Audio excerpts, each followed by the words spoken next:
Hello guys, welcome back to my YouTube channel. మనందరికీ తెలుసు second list గురించి. ఎవరైతే క్యాండిడేట్స్ ఏబిఎస్పి కానీ సివిల్ కానీ జస్ట్ 1 or 2 మార్క్స్ లేదా 0.5తో మిస్ అయిన వాళ్ళు చాలా వెయిట్ చేస్తున్నారు. అసలు సెకండ్ లిస్ట్ వస్తుందా రాదా, ఒకవేళ వస్తే సెకండ్ లిస్ట్లో జాబ్ ఎవరికి వస్తుంది అన్నది మనం ఇక్కడ ఓవరాల్గా డీటెయిల్డ్గా మాట్లాడుకుంటే, ముందుగా మన యూట్యూబ్ ఛానల్లో ప్రీవియస్ వీడియోస్కి మన సబ్స్క్రైబర్స్ పెట్టిన కామెంట్స్ ఒకసారి దాని గురించి డిస్కస్ చేసి డౌట్స్ అనేది 1 by 1 క్లారిఫై చేసుకుందాం. ఇంకా ప్రీవియస్ నా 2 వీడియోలు ఎవరైనా చూడకపోతే సెకండ్ లిస్ట్ గురించి వెళ్ళి చూడండి. అలానే ట్రైనింగ్కి కావాల్సిన వస్తువులు, మెడికల్, ఎస్బీఈ ఇది ఎలా ఉంటుందో మొత్తం నేను వీడియో చేయడం జరిగింది. ఎవరైతే చూడలేదో ఇంకా వెళ్ళి చూడండి. సబ్స్క్రైబ్ చేసుకోండి. ఇంకా అలానే మన వన్ ఆఫ్ ది ఫాలోవర్ అడిగిన డౌట్ ఏంటంటే, అన్న ఏపీఎస్పి గర్ల్స్కి ఉండదు కదా, అలా అయితే ఉమెన్స్కి అస్సలు ఛాన్స్ ఉండదా సెకండ్ లిస్ట్లో? ఆ పాయింట్ ఆఫ్ వ్యూలో మాట్లాడుకుంటే నేను ఆల్రెడీ ప్రీవియస్ వీడియోలో చెప్పా. సో ఇక్కడ నేను మళ్ళీ క్లారిటీ ఇస్తున్నాను మీకు. ఫర్ ఎగ్జాంపుల్ నేను చెప్పా కదా, మన డిస్టిక్లో మన కేటగిరీలో ఎవరైనా నాకు ఈ జాబ్ వద్దు అని అన్విల్లింగ్ పెడితే అది ఏపీఎస్పి కావచ్చు, సివిల్ కావచ్చు.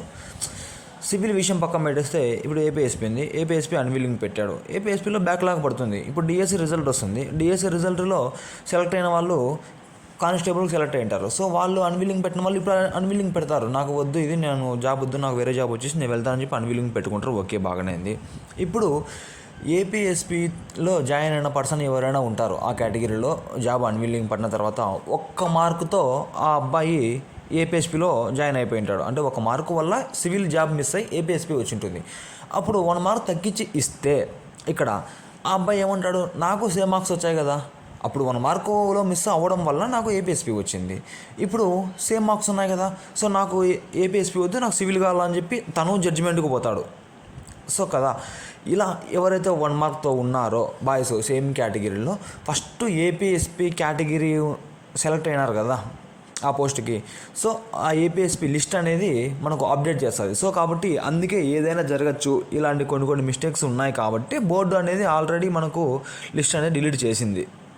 అది ఈ రకంగానే ఆలోచించుకోవచ్చు, వేరే రకంగా ఉండొచ్చు, మొత్తం లిస్ట్ అప్డేట్ చేస్తుంది. ఇంకా అలా చూసుకుంటే మనకు అప్పుడు ఫస్ట్ నీకు లిస్ట్ మాడిఫై అయ్యేది ఏపీఎస్పి లిస్టే. ఆ లిస్టు మాడిఫై చేసిన తర్వాత మిగిలిన పోస్టులు ఏవైనా ఉంటే, ఎవరైనా క్యాండిడేట్స్ అదే కేటగిరీ డిస్టిక్లో ఏపీఎస్పి తర్వాత సివిల్కి 1 or 2 ఉంటే జస్ట్ 1 మార్క్తో పోయిన వాళ్ళకు వస్తుంది. ఇంకా అన్నిటికంటే ఈ ఏపీఎస్పి కంటే మెయిన్ ఇంపార్టెంట్ ఇక్కడ ఏంటంటే గుర్తించాల్సిన విషయం, చాలా మంది క్యాండిడేట్స్ సేమ్ ఏజ్ ఉండడం వల్ల ఏపీఎస్పికి ఎలిజిబుల్ కాకుండా ఓన్లీ సివిల్కే ఎలిజిబుల్ ఉంటారు కదా. వీళ్ళు ఏం జరిగిందంటే సేమ్ ఏజ్ ఉండడం వల్ల కట్ ఆఫ్ మార్క్స్ వాళ్ళకి వచ్చినాయి, ఎగ్జాక్ట్ కట్ ఆఫ్ మార్క్స్ వచ్చినాయి, బట్ లిస్ట్లో నేమ్ లేదు. ఎందుకు? సేమ్ ఏజ్ ఉండడం వల్ల. సో కాబట్టి ఎవరైతే సేమ్ ఏజ్ వల్ల మార్క్స్ పోయారో ఇప్పుడు ఈ సెకండ్ లిస్ట్ వచ్చే ఫస్ట్ జాబ్ వాళ్ళకి వస్తుంది. ఏపీఎస్పి క్యాండిడేట్స్ కూడా కాదు. ఫస్ట్ వాళ్ళకు పోస్టులు బ్యాక్లాగ్ పోస్టులు అని ఫిల్ చేసిన తర్వాత మిగిలిన పోస్టులు 1 మార్క్ తగ్గితే ఎవరైతే ఏపీఎస్పి క్యాండిడేట్స్ వెల్లింగ్కి రెడీగా ఉన్నారో వాళ్ళకు ఈ పోస్టు రావడం జరుగుతుంది. తర్వాత ఇప్పుడు ఈ క్వశ్చన్ అడిగారు కదా, అన్న ఏపీఎస్పి గర్ల్స్కి ఉండదు కదా, అలా అయితే ఉమెన్స్కి అస్సలు ఛాన్స్ ఉండదు అని అడిగారు క్వశ్చన్. ఓకే బ్రదర్, బాగానే ఉంది. ఎవరు అడిగారు? JSDLY. ఓకే, ఇప్పుడు ఎవరైతే ఫీమేల్స్ ఉన్నారో వాళ్ళు డిఎస్సిలో కానీ లేకపోతే ఇంకొక వేరే రీజన్స్లో కానీ ఒకవేళ పోస్ట్కు రాకపోతే, అది అన్విల్లింగ్ పెట్టేసింటారు ఇంకో రాకపోతే, అప్పుడు ఆ పోస్ట్ బ్యాక్లాగా పడిపోతుంది కదా. ఆ డిస్టిక్లో ఆ కేటగిరీలో ఎవరైనా 1 మార్క్తో అలా పోయింటే, ఒకవేళ సేమ్ ఏజ్ ఉండడం వల్ల కూడా పోయినారు, సో వాళ్ళకు ఫస్ట్ వచ్చే ఛాన్స్ అవకాశం ఉంటుంది. అలానే 1 మార్క్తో డిఫరెన్స్ ఎవరైతే పోయినారో వీళ్ళని ఎక్కువ తీసుకునే అవకాశం ఉంటుంది ఫస్టే. ఇంకా ఇప్పుడు తర్వాత ఇంకొక పర్సన్ అడిగాడు, అన్న ఒకవేళ హోంగార్డ్స్ కేసు గెలిచిన తర్వాత మళ్ళీ వాళ్ళ పోస్టులన్నీ పక్కకు తీసి మనకు సపరేట్గా లిస్టు వదులుతారా? అప్పుడు 0.5 1 మార్క్తో జస్ట్ బార్డర్లో క్వాలిఫై అంటారు కదా, ఏపీఎస్పి కావచ్చు, సివిల్ కావచ్చు. ఇప్పుడు వాళ్ళంతా మళ్ళా వెళ్ళిపోతారా బయటికి? అంటే వాళ్ళంతా సెలెక్ట్ కాన్ లిస్ట్లోకి వెళ్ళిపోయేసి కొత్త లిస్ట్ వెళ్తారు కదా. అప్పుడు మేము ఇప్పుడు సెలెక్ట్ అయిన వాళ్ళు కూడా నెక్స్ట్ లిస్ట్లో సెలెక్ట్ కారు కదా, కొత్త లిస్ట్ వస్తే ఆ హోంగార్డులో పోస్టులను పక్క తీస్తే అంటున్నారు కదా.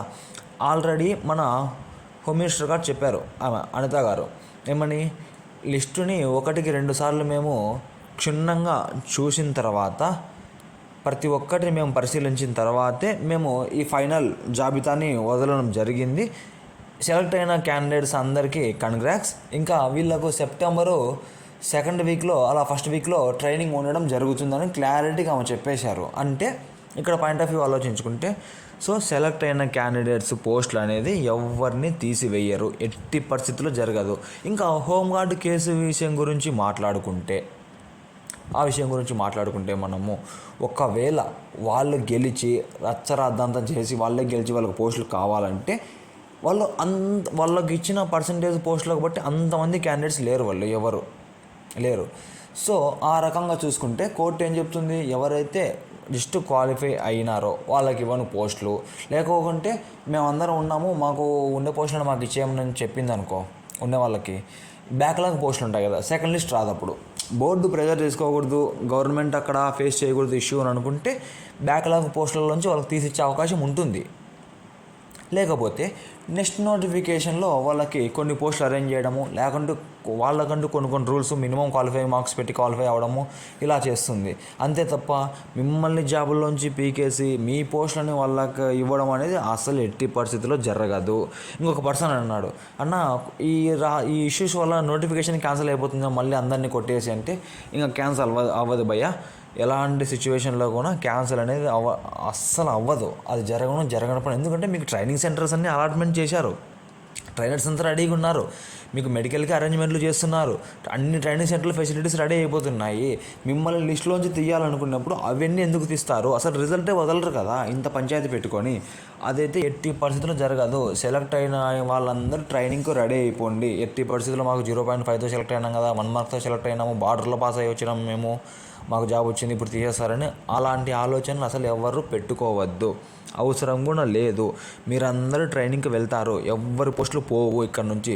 జస్ట్ ఎవరైతే 1 మార్క్ సెకండ్ లిస్ట్ తగ్గిందనుకో, సెకండ్ లిస్ట్ వస్తే ఎవరైతే 1 మార్కు తగ్గిన వాళ్ళు ఏపీఎస్పీకి పోయినారో వాళ్ళు 1 మార్కు తగ్గిస్తే ఇప్పుడు సివిల్కి వచ్చి పడతారు, ఏపీఎస్పీ నుంచి సివిల్కి వచ్చి పడతారు. అది ఎప్పుడు పడతారు నేను చెప్తున్నా మరీ నీట్గా, ఆ డిస్టిక్లో ఆ కేటగిరీలో పోస్ట్ బ్యాక్లాగ్ పడితే పడతారు వచ్చి. లేకపోతే ఇప్పుడు సపోజ్కు 2 పోస్టులే ఖాళీగా ఉన్నాయి ఒక డిస్టిక్లో, ఫర్ ఎగ్జాంపుల్ అనంతపురం డిస్టిక్ ఈడబ్ల్యూఎస్లో 2 పర్సన్స్ అన్విల్లింగ్ పెట్టి వెళ్ళిపోయారు, 2 పోస్టులు బ్యాక్లాగ్ ఉన్నాయి ఈడబ్ల్యూఎస్లో. అప్పుడు ఫస్ట్ ఏజ్లో బయటికి ఎవరు వెళ్ళారో వాళ్ళని తీసుకుంటారు. వాళ్ళు కాకోకుండా వాళ్ళు కూడా అంతా ఓకే సెటరేట్ అయిపోయింది, ఇంకొక పోస్ట్ ఖాళీగా ఉందంటే అప్పుడు దాన్ని పరిగణించి ఇవ్వడం జరుగుతుంది. దాని కింద ఎవరున్నారు, ఏజ్ పర్ఫెక్ట్గా 1 మార్క్ తక్కువ వచ్చి ఉంటారా, ఆ తర్వాత ఆ 1 మార్క్ తక్కువ వచ్చిన వాళ్ళని కూడా ఏజ్ ఇస్తారు. అందరికంటే బెటర్ ఏజ్, 1 డే ఎక్కువ ఉన్నా సరే అతనికే పోస్ట్ ఇచ్చేస్తారు, మిగతా వాళ్ళంతా మళ్ళీ బేస్లోకి వచ్చి పడతారు. సో ఇలా లిస్ట్ అప్డేట్ అవుతుంది. మీ జాబుల్ని తీసుకొని పోయి హోంగార్డ్స్కి ఇచ్చి అదంతా బోర్డు అనేది ఎట్టి పరిస్థితుల్లో చేయదు. అదొకటి మీరు బాగా మైండ్లో గుర్తుపెట్టుకోండి. ఇంకా చాలామంది అడుగుతున్నారు మనల్ని ఏమని, బ్రదర్ మెడికల్ స్ట్రిక్ట్గా ఉంటుందా, పోనీ పైన చూస్తారా అంటే, లేదు బ్రదర్ మెడికల్ స్ట్రిక్ట్గా అంటే మరీ అంత స్ట్రిక్ట్గా ఉండదు, మరీ అంత లూజ్గా ఉండదు, ఉంటుంది ఒక రకంగా. ఇంకా ఎస్బీ ఎంక్వైరీ అంటే కాస్త స్ట్రిక్ట్గానే ఉంటుంది. మొత్తం మీ బ్యాక్గ్రౌండ్ డేటా మొత్తం తీసి అడుగుతారు, మొత్తం వాళ్ళు ఎలా ఏమి కథ అని మీ ఫ్రెండ్స్కి ఫోన్ చేసి కానీ మీ ఫ్యామిలీ మెంబర్స్ కానీ వేరే సిచ్యువేషన్స్లో. సో కాబట్టి కొద్దిగా ఏదైనా చిన్న కేసులు ఉన్న వాళ్ళు ఇలా జాగ్రత్త పడండి. ఇంకా ఏదైనా ఎస్బీ ఎంక్వైరీ జరిగేంత వరకు ఎవరి జోలికి వెళ్ళొద్దండి. కాస్త అన్ని యాక్టివిటీస్కి మీరు కాస్త దూరంగా ఉండండి. మీ ఎస్బీ ఎంక్వైరీ అయ్యేంత వరకు ఎలాంటి ఇల్లీగల్ యాక్టివిటీస్ చేయొద్దండి. కొంతమంది ఉంటారు అలా చేసేవాళ్ళు. సో కొద్దిగా ఈ మెడికల్ అయిపోయిన వరకు బైక్ డ్రైవింగ్ కానీ మీ పర్సనల్ అన్నీ మీరు కొన్ని జాగ్రత్తగా చూసుకోండి. ఇంకా ఏదైనా డౌట్ ఉంటే కామెంట్ చేయండి, డెఫినెట్గా రిప్లై చేస్తాను. ఇంకా ఛానల్ సబ్స్క్రైబ్ చేసుకోండి. అదే మరీ చెప్తున్నాను, మీ ఇచ్చిన పోస్టులు మాత్రం ఎట్టి పరిస్థితుల్లో బార్డర్లో పాస్ అయిన వాళ్ళు ఎవరు పోస్టులోంచి మిమ్మల్ని బయటకు తీసివేయరు, ఎలాంటి సిచ్యువేషన్ తీసేయరు. ఆ మేడం చెప్పేసింది, ట్రైనింగ్కి అయితే రెడీ అయిపోండి, ఇంకా ఏం ఆలోచించుకోవద్దండి. All the best.